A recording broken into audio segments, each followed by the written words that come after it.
The story this week is going to be a poem and a story. So this is a poem called Mice. It's a poetry by Rose Fisman, illustrated by Kathy Pflug. I think mice are rather nice. Their tails are long, their faces small. They haven't any chins at all. Their ears are pink, their teeth are white. They run about the house at night. They nibble things they shouldn't touch, and no one seems to like them much. But I think mice are nice. If you notice, they rhyme. So mice and nice rhyme. Long doesn't rhyme with anything, but you have any. You gotta keep looking. So things that rhyme have the same. So small, all. You have white, night. You have touch, much. Mice, nice. So those are called rhyme with rhythm. So rhythm is a repeated pattern or beats or sounds. So like tick tock, tick tock, tick tock. That is a rhythm. Now choo choo, choo choo. That is another type of rhythm. Or march, march, march, march. So usually like in song and also in poetry you have rhythm. Let's turn the page. The story we're going to be reading this week is called Mary Mouse Thinks. This is a fantasy, meaning it is not realistic and it cannot happen. So it's a fantasy by Eileen M. Berry, illustrated by Courtney Wise. As we read, I want us to think what could happen in real life in this story. So if you notice, you have here Mother Mouse, Mortimer, which is Morty, Millicent, which is Millie, and over here you have Meredith, which is Mary. Short nicknames for their names. 3 mice go hunting. The mouse family lived in an attic in the home of Miss Theodore P. Claxton. Mother Mouse had 3 children, Millicent, Mortimer, and Meredith. They were called Millie, Morty, and Mary for short. One day, Mother said, "Children, it is going to rain. Remember what happened the last time it rained?" Morty pointed to the hole in the wall. It was a hole about the size of a large marble, but to the mice, it seemed huge. Water came in through that big hole, he said. A rug got soaking wet, said Millie. Page 49. There was a puddle on the kitchen floor, said Mary. She remembered that puddle best of all. It had been great fun to scamper back and forth through it, but Mother had not been happy. Mary had soaked her tail in the water and waved it around like a water sprinkler.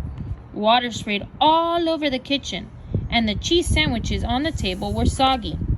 "Mary," Mother had said with her paws on her hips, "before you act, think of others. Are you making life easy or hard for them?"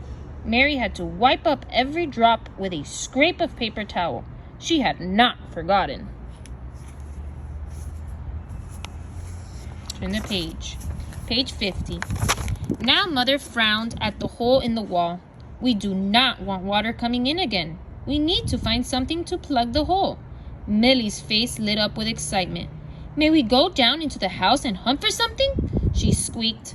She folded her paws under her chin. Please. Mother's eyes moved from Millie to Morty to Mary. They rested on Mary. I'm glad you want to help, she said. Yes, you may go, but be careful. Stay away from mouse traps. And above all, you must stay away from the cat. Do you understand? Millie, Morty, and Mary nodded their heads. Mother kissed each one in turn. Be safe, she said, and be back before supper. Page 51. The door to the attic opened into Mrs. Claxton's coat closet. The 3 mice scrambled down the rope, pulled and swung onto the closet rod. Then they scurried down the slippery sleeve of a raincoat and dropped to the floor. Where should we go first? Asked Morty. Millie was the oldest and the most careful. Let's go to the sewing room, she said. Miss Claxton will not be there right now. She will be having tea in the sitting room. Keep to the shadows, said Morty as the 3 mice scampered along the hall. Turn the page. Page 52. The mice stopped in the doorway of the sewing room. A basket sat on the floor beside the rocking chair. There's Miss Claxton's sewing basket, Mary squealed. It's sure to have yarn or scraps of cloth we can use. Shh! Millie put her paw over Mary's mouth. Keep your voice down, Mary. They crept toward the basket. Suddenly, Morty stopped short. He pointed to the rocking chair. Curled on the seat lay Snowball, Miss Claxton's white cat. Her eyes were closed. Her sides moved in and out with her deep, slow breathing. Page 53. She's asleep, whispered Mary. Yes, but the sewing basket is too close to her, said Millie. She might hear us and wake up. Let's go. The mice turned and scurried out of the room. At the door, Mary looked back. Snowball opened one eye lazily. Then she closed it again. Let's try the bathroom, said Morty. I remember seeing cotton balls in there. Turn the page. 3 mice for tea.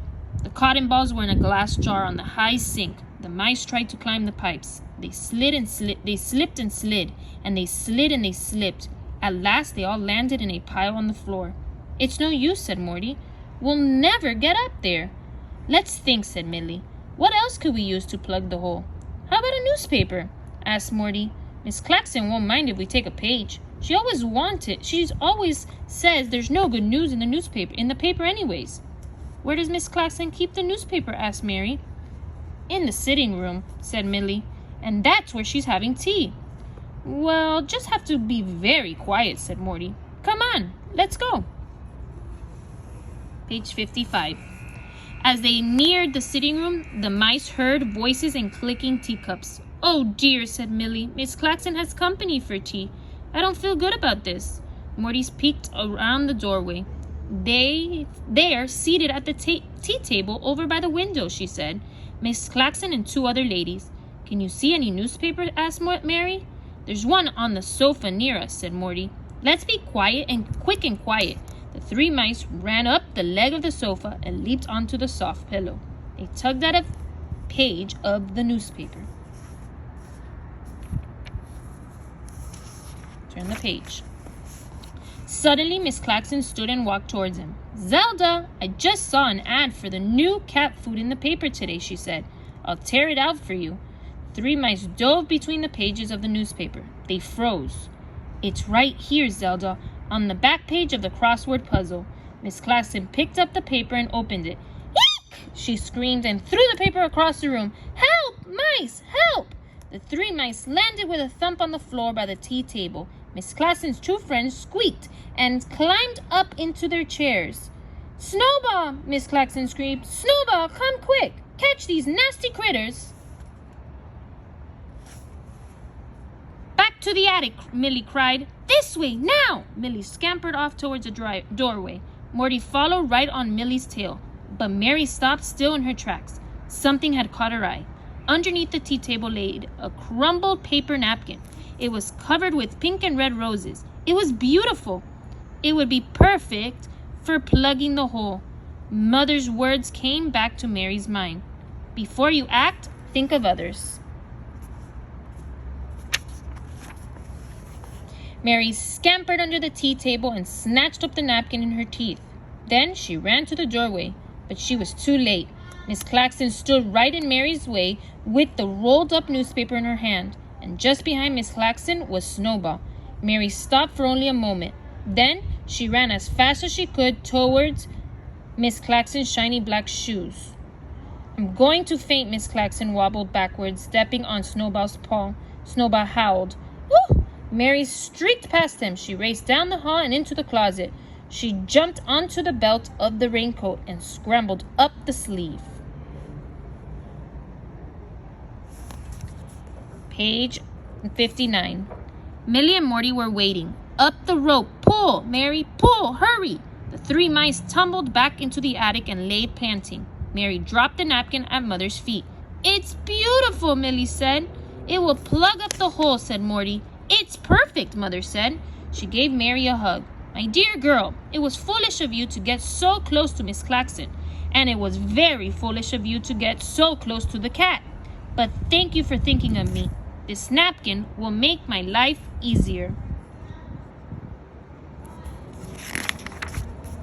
The end.